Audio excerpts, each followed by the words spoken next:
Welcome to the Father on Purpose podcast, featuring author and ministry leader Kent Evans and business executive and military veteran Lawson Brown. This is a show for you, Dad. You want to be a godly and intentional father. Unfortunately, you've turned to these two knuckleheads for help. Let us know how that works out for you. Before we begin, remember this: you are not a father on accident. So go be a father on purpose. Please welcome your hosts, Kent and Lawson. Hey, Lawson, here we are again.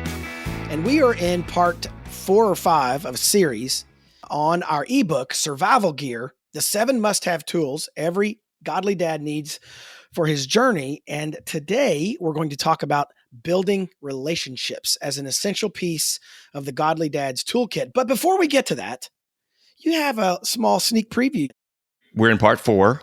I love this one. I do feel like we've talked about relationships a lot, which ought to say something. But to go a little deeper as its own episode, I think is definitely worthy. Man, I'm so stoked about what we just got to experience and what the guys listening are also. I don't know when it's gonna drop, but to have a super cool guest speaker. I hope we'll do more of those. I know there's some things that are lining up, and man, it helped me in so many ways to hear from him because he was a big part of my early on foundation of my faith building, getting to hear him on the radio a lot. And for him to join us was just like to see him live on camera and to hear his voice talking to us versus just rolling down the road on the radio. And like, it was like, I couldn't believe that this was happening. I was kind of giddy about, dude, this is really happening. It was. That one should drop. I don't know the exact date, but it should be early December of 2021. And we recorded it a few weeks ago, and it was an absolute blast. In fact, at one point he takes a good shot at me, which is that's right, hilarious, very funny. And so the dad, if you're listening, Lawson and I are going to probably be your hosts 80% of the time here, but we do want to loop in guys who have really deep fatherhood experience and probably even fatherhood experiences that we haven't had. You know, we'll have some guys on here. Yeah, right on. And it's a little bit, it's kind of hush. We don't want to totally let the cat out of the bag just yet on who we interviewed, but I would say his name rhymes with Chip Ingram. It rhymes with Chip Ingram. So that's, dads, man, you got to connect the dots, Lawson. You can't, we can't give them some obtuse clue here. Man, having him with us was awesome. Crazy. Yeah. It was an honor. It was a privilege. We were introduced to him through a set of mutual friends. And man, it was just gold. One comment after the other. And I have actually quoted him to my own family several times since nice. Then.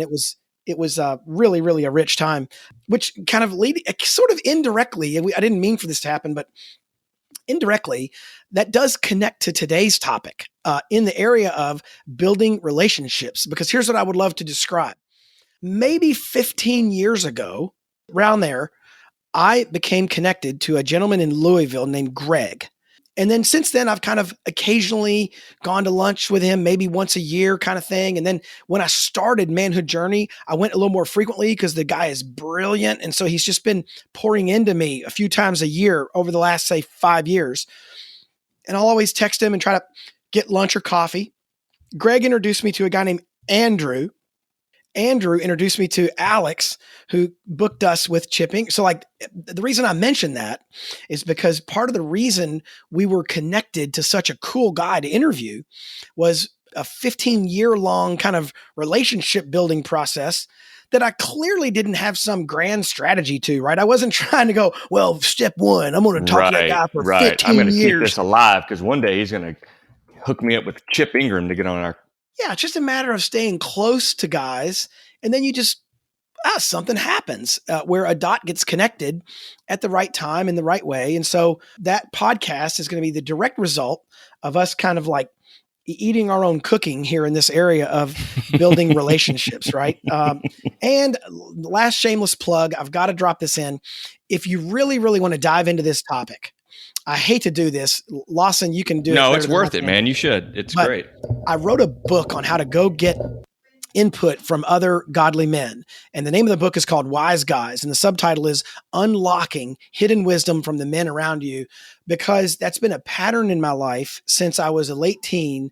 And a counselor told me I needed to go find some guys to learn from. Right. So all that to say, if you hop on Amazon and you want to get really good at gleaning wisdom from other men, go snag a copy of the book Wise Guys by Ken Evans, and make sure it's the one that says Wise Guys and it's by Ken Evans. Because if you're not careful, you're going to get the one called Wise Guys that's about the mafia. There's a whole other book on Amazon that's not mine. I am not trying to lead you into the mafia. I'm not suggesting you should go get advice from guys in the mafia. So just make sure you get the right book. Most guys, Lawson, do not build deep relationships, especially as they become adults. And I think sometimes we want to chalk it up to like gender, and we want to go, well, men just aren't good at that. Women are great at that. They talk, they share, they're honest. Men just aren't. And here's what I would propose. Having been a man all 51 years of my life, and having observed this pattern in men over the last couple of decades, here's my hypothesis. We don't develop deep relationships, and it's not because we're not wired to do it. It's because we are selfish and fearful and prideful. Mm-hmm. Yep. Okay. I was going to say prideful. You just right. throw that out there, and like some guy just wanted to like get mad at us and almost drove off the road just now. But we'll unpack it a little bit. I think the challenge just becomes our self-absorption, right? We're so focused on ourselves. Well, okay. Go ahead. I thought you were going to say we're more like DIYers, like we just want to do it ourselves. No, there's a lot of truth to that. Like seriously. Yeah. No, tell us about that. Well, no, I was going to ask you. So we've talked before about it's not easy to put yourself out there, but you got to just, make an effort, get started. When has that happened? Not way back when you were first kind of getting into the faith or whatever.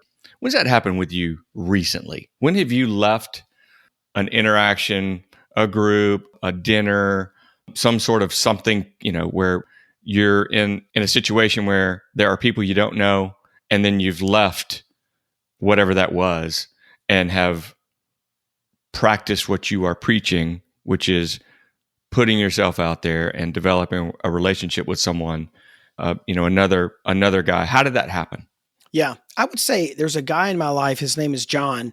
And one of the traits of our relationship is we've gotten to a place where we can kind of share anything with either of us, bi-directional. He can share anything, I can share anything with him. We don't really have to measure our words. So like, yeah. I heard a preacher one time, a guy I really respected, said, every leader needs at least a couple people in his life with whom he does not need to guard his words. Mm-hmm. And I can say it just like I think it, even if I think it a little raw. And, I wouldn't use probably some of those words on our podcast. Mm-hmm. All of our sponsors would drop us. Wait a minute. Ford Trucks we don't would have be any like, sponsors. we're out of here. But I would say really in the last month, I've had really transparent conversations with John, both where he was just kind of sharing some things that were important and vulnerable and real. Same with me. And this past summer, I spent some time with a guy who's a professional therapist, working through some issues with one of my own sons. And I wasn't trying to quote unquote fix my son as much as I was trying to fix my approach to my son. Because the way I was going about handling some family dynamics was putting more trouble into the mix than helping. And so I would say I can think of at least a couple guys in the last couple of months, 3 months for sure, where, I was just really honest with them about what I was walking through and how difficult it was, partly as the just letting it out, because I think that's healthy, but also partly because, they had a lot of wisdom to speak into that situation. Well, you know what? My therapist guy said something that still rattles around in my head. He said, don't try to parent your children's anxieties with anxieties of your own. Man, oh my goodness. I was like, whew. And he's like, the reason this is driving you crazy, the reason that you are becoming angry, the reason that you are pouring gas on the fire is because you're fearful and anxious of the future. And so you're using your own anxieties to try to parent your child who's walking through a season of anxiety. Right. It's not helping. Right. Right. And so, recently Do you have somebody or people in your life like that, Lawson, that you have these deep relationships with? Yeah, I do. Before I tell a story about that happened last month, listening to you describe that way, look, it's not that you have to, you really ought to set your mind to going out there and finding some other guys. It's that you get to, because they will bring such value into your life. Fathers who are trying to walk the path with God as the centerpiece of how they father with like-mindedness are going to help one another. And so why would you want to do it alone? If we've got to talk about, okay, so it's partly fear, partly selfishness, partly pride, whatever it is, like move that out of the way, because you get to do this thing called being a godly dad with others. And they're going to bring great value into your life and into your children's lives. And you may not even be planning on it. You may not know it's going to come. You may not, honestly, you may not know that it ever did come, that you're going to bring something to that other fellow's life and the way that he parents, the way that he maybe models something with his kids, or deepens his relationship with his wife. I got to meet a really cool dude. I know he won't mind me saying his name, Jay. He's a customer of ours up in the Washington, D.C., Baltimore area, and didn't know this was coming. I was going to meet him again. It had been a couple of years because of the pandemic, and we met in his office. We brought food in. We met some other folks from the constituents within that office that we as a supplier of things need to get better relationships with all of them. And this guy Jay, the owner, came in, and I remembered him. He didn't quite remember me, but we started talking, and dude, one thing led to another. I think it was just a small comment he made about, I hate that I got here late because I would have said a blessing over the food, like to us, his vendors, to all of his employees that came in, grabbed a box lunch that we had brought in. So that one statement, he was just talking. He was just like, it just came out of him. And so fast forward now, he and I have developed a relationship where I look forward to I've gotten to see him another time or two, even since then. And we do talk about work some, but he's a grandfather. He's gone down a path that I haven't yet to come upon. He's gone through marrying, a couple of daughters. And so it's weird to think that I'm in this job and I'm just out there doing my sales visit. And next thing you know, God has placed somebody into my life that I believe is going to help me navigate, I don't know, hopefully, honestly, maybe the next 5 or 10 years with this guy, if he'll have it. And we've really hit it off. We've got a great relationship going. I just happened to be in the air quote, right place, right time. But I was also kind of open to it. And when he said that, I knew it was like, not safe. That's not the right word, but I was like, do you do that often? Do you pray over? What is this thing you mentioned called prayer? What steps have you taken or do you plan to take to nurture that relationship, Lawson? And here's the reason I'm asking, just so you can frame it. I think a lot of dads are like, sure, okay, I'm open to that. But they would say to themselves, I don't know how. What are the first few steps to building these kind of relationships? What do you do to get that boat moving? I mean, like with anything else, I think we found some common ground. I was doing my best to be kind of transparent, authentic about, well, I said, Jay, you've gone through some things that I look forward to, and I don't want to go that route alone, meaning, daughters are getting into their early 20s. At some point, they're going to find someone, and, down the road, we've also got like some nieces and nephews in our lives that are having their first child. And, so you can see what's kind of coming, and it is both on one hand exciting and both daunting and a little bit like, how are we going to go down that road? I've kept in touch with him through texting some articles back and forth. I sent him an episode of the podcast. He sent me back something where one of his sons was a guest speaker at their church. And so we've just kind of kept it alive.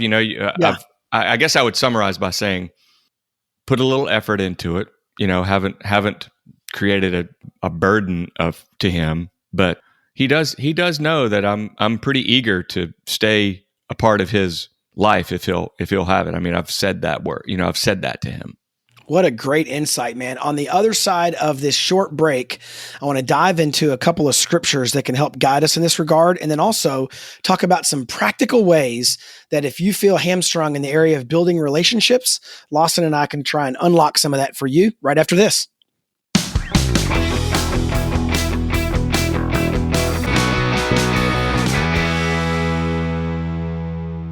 Hey, Dad, do you wrestle with anger? Man, I sure have, and so have thousands of other dads in our email list. And so what we did for those dads and for you, we built a special digital course called the Anger Free Dad.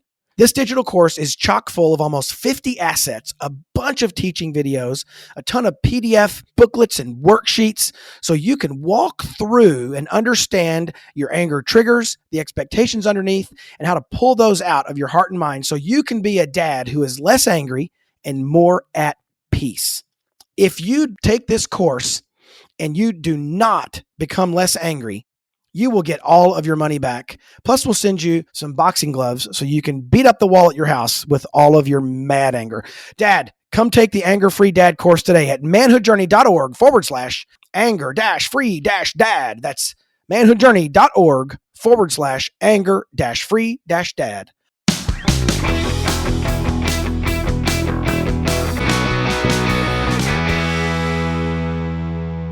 All right, Lawson. So right before the break, you were talking about what I think that I don't want to overlook in the story you shared right before the break about this guy at a business meeting kind of says something, and then you picked up on it.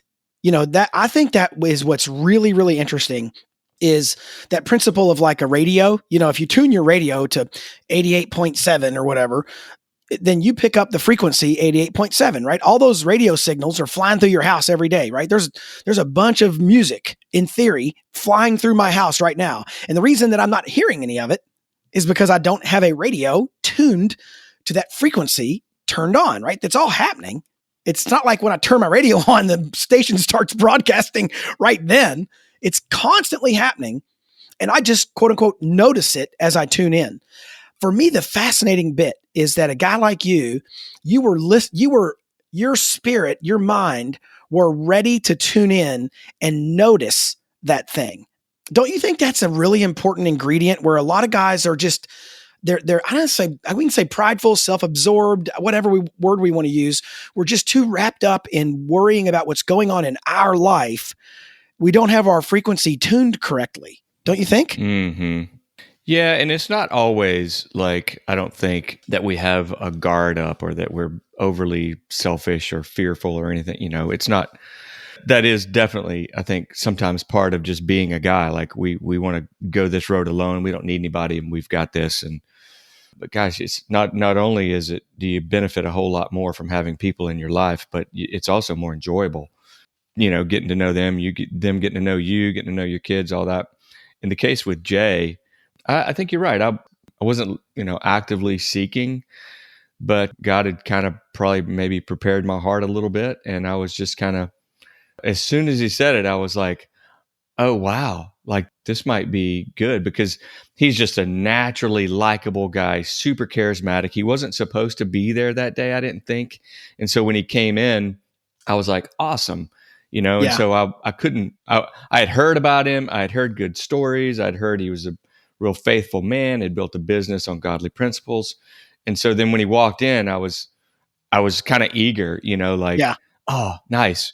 But yeah, so to the analogy of a radio station, I wasn't out of tune. I wasn't, my radio wasn't off, but I did not go there thinking I'm going to potentially go find a mentor today.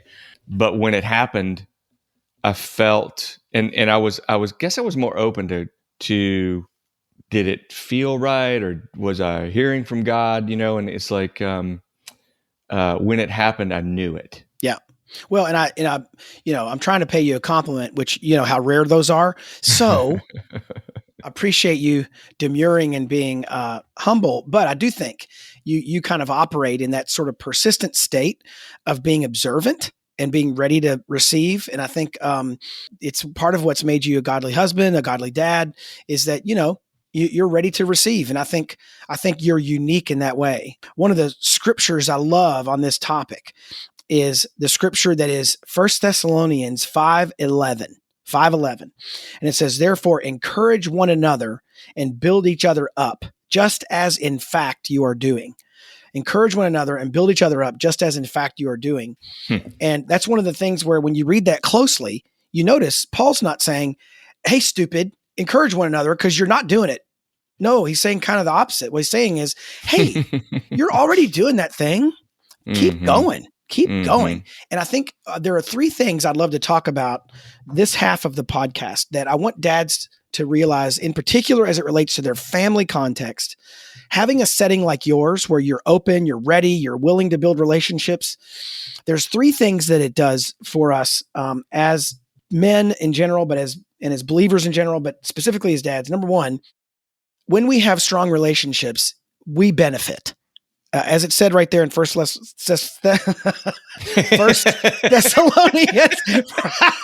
lay off the sauce, Evans, not before the show, at least. We benefit. There's an encouragement and we're building one another up. There's this idea, it's like an architectural metaphor where it's like brick on brick and we're becoming stronger in the process. But also, number two, so are the people around us. It's important that I have relationships where I can give strength and encouragement and challenge and love and a listening ear to men around me and vice versa. I'm not just a receiver, I'm also a giver. But here's the thing that's really, really important for dads to catch on this topic of building relationships. As the old saying goes, I think it might have been somebody like John Maxwell or somebody said, you don't get what you teach, you get what you model. You don't reproduce what you say, you reproduce who you are. And one of the things that I really want my boys in particular, since I have all sons, what I really want them to be able to do is to lean into the relationships around them. I want them to walk into the meetings like you walked into that meeting, not necessarily like with your metal detector out trying to find you a mentor, but you were open. You were open. You're ready to receive. And the word mentor magnet just went through my head like, okay, sorry. Right. But here's the idea. Here's the idea. When I do that, when my own kids see me lean into relationships around me, they naturally, through osmosis, pick up that trait. And I've noticed it as my boys have gotten a little older. Oh, cool. Like, what do you mean? What'd you notice? Like my 22-year-old son, Alex, is a stud musician. In fact, if you listen to our podcast, the musical intros, the musical breaks, the musical outros, he recorded all those. Cool. He's not the voiceover guy. That's my friend Dave Hoffman in Nashville. But Alex, my son, recorded all of our bumper music for this show. And he's really good musician. But what he does is he gets around to other musicians and he asks them a lot of questions and he leans in, man. If we go to church, he'll come back to visit and we'll go to church. And after church, he heads right up to the stage and starts talking to the MD or the singer or the guitar player. And I know they're having a conversation because he's trying to receive from those men. Right. And he accidentally picked up that trait. But he also picked up some negative traits from me, for sure. Tendency to argue, tendency to say before he talks, etc. But a positive one is, Dad, if you become a guy who builds relationships around you, guess what? Your kids will start to pick up on that. So let me ask you this. So anyone who's around you for more than 60 seconds will understand that you are naturally gregarious and engaging, fun, interesting. And gregarious. Hold on while I look that word up. But I'm thinking about the guy out there that's like, well, that's easy for you to say. If you're, maybe you've had a career in sales or in positions in your life, in or outside of work, doesn't matter, where you're just kind of naturally inclined, gifted or not, but you're naturally inclined to engage with people. Maybe somebody's an introvert and it's like, that's I do not, they're drained. Maybe like an introvert is drained by putting themselves out there, and extrovert is energized. So what do you say to that guy about getting out of out of an unnatural comfort zone? Yeah. Well, first thing I would say is stop being such a baby. No, okay. That's usually my line. I think there are a couple things. I wouldn't confuse building relationships with extroversion. So for example, what I mean is, yeah, it's easier for me to kind of work a room because I don't mind going around. I don't mind putting myself out there. I get that is not everybody's cup of tea, but being able to work a room and shake a bunch of hands and kiss babies, that is not building relationships. That is not building relationships. So don't confuse the idea of kind of like some schmarmy sort of dude going, "Hey, baby, good to see you. If I were any better, I'd be two of you." That kind of thing. Not that guy. Yeah. Right. Not that guy. So introverts actually have a total advantage in the area of building relationships because they're wired to listen. That's right. They're great. They're wired to listen. I'm wired to talk, which is actually a relationship barrier. I've had to learn how to listen over the last 30 years, where some other guys, they're just wired that way naturally. What the introvert needs to figure out is how to ask questions. Right? Because then he's going to use his own superpower, the capacity to listen, which he probably starts on second base with, where I had to learn that my whole life. Right. All he's got to do is marry that up with questions because he's going to listen to their answers. I can't tell you how many times I've asked somebody, where are you from? And they tell me, and 2 minutes later, I'm going, good grief. What was his answer? I don't know what he just said. I'm like, yeah, Texas is great this time of year. And he goes, I'm from Minnesota. I'm like, right. I know. So for me, it's listening well. And then can I just take like a 1 minute? Well, of course I can. This is our podcast, Lawson. We do whatever we want. Yeah, do it. I'll take a 1 minute diversion around this whole topic of personality tests, introvert versus extrovert, disc profiles, Enneagrams, Myers-Briggs. I've taken them all. I've taught several of them. I'm a fan of the fact that they do help you get an indicator, strengths finder of kind of maybe some of the way you're naturally wired. However, biblically speaking, God is a God of growth and redemption.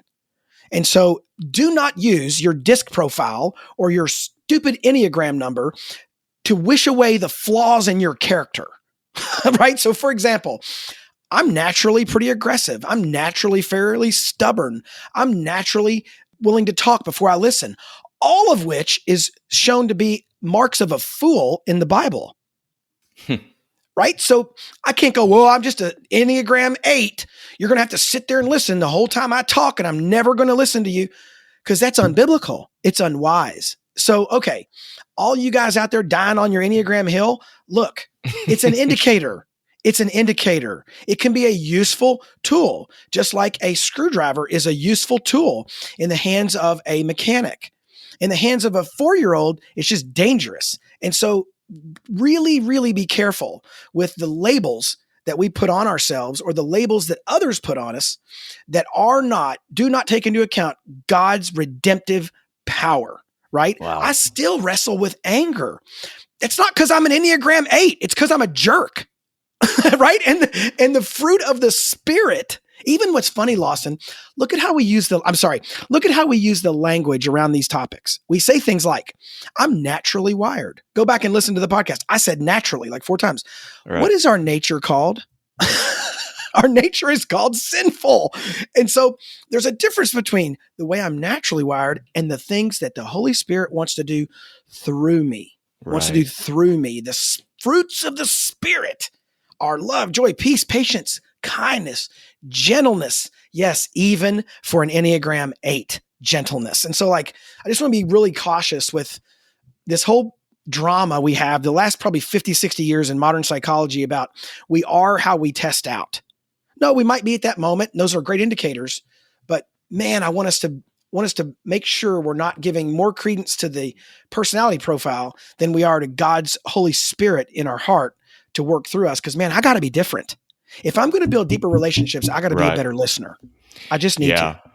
And I'll throw something back out to tie it up. And that is, you used a radio station. I would say if you are a dad and you buy into to the thought that you gain a lot of value from other guys, that you are in a position where you don't have to do this alone, that you get to do it with other people. God's already got other people lined up and on their way to join you in this fatherhood journey. Then, look, you don't have to figure it all out in advance and execute to a certain specific way. What you should do is be open. That's it. Kent, you said something in another podcast before about your articular resonating something or another with your brain. That's exactly what I said. But basically, like when you go and buy a red Camry or a red whatever car, all of a sudden you see it everywhere. And in the same thing, if you become interested in a topic like, let's say, golf, I think we've talked about that before. Next thing you know, you're noticing guys with a golf logo on their shirt, or you're seeing a billboard, because your antenna is up and you are open to receiving. And so I would close with that. Like, if you want to be in a fatherhood journey with other guys that are going to bring different skills, different experiences, different godly perspectives into your life and the life of your children, then look for it. God's already got this figured out. He's got it lined up. It's out there waiting on you. Go get it. Way to go, Lawson. Guys, we'll see you next week. Thanks for listening in.